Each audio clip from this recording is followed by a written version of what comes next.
Баршаңызға қайырлы күн қыздар. Бүгін сіздермен пахлава дайындайтын боламыз. Ол үшін менің видеомды соңына дейін көріңіздер. Ең алдымен майымызды теркамыздан өткізіп аламыз. Майымыз салқын болғаны жақсы. Одан соң қамырымызды қолымызбен үгітіп, крошка етіп аламыз. Қопсытқышымызды қосып араластырып, үстінен жұмыртқамыздың сары-уызын қосып, қаймағымызды салып, қамырымызды илейміз. Қамырымыз жұмсақ, қолға жабысқақ болғаны жақсы. Одан соң осындай 4 бөлікке бөліп, қамырымызды домалақтап, формасын келтіріп, ыдысымызға салып, тындырып қойып қоямыз. Салмасын дайындаймыз. Салмасына грек жаңғағы керек.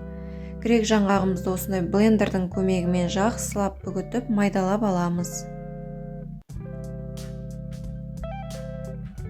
Ыдысымызға салып, үстінен қантымызды қосып,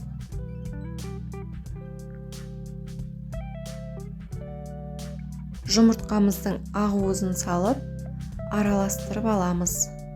Салмасы дайын. Қамырымызды жайып,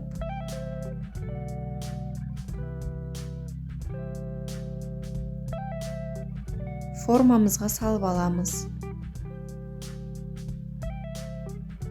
Үстінен дайын салмасын салып аламыз. Салмасын 3 бөлікке бөліп аламыз. Астыңғы қамырын осындай үлкендеу етіп жайып аламыз. Формамызды алып, екінші қамырымызды үстінен қоямыз. Бұның да үстіне салмасын салып шығамыз. Үшінші қамырымызды қойып, үшінші қамырымыздың үстінен де салмасын салып аламыз.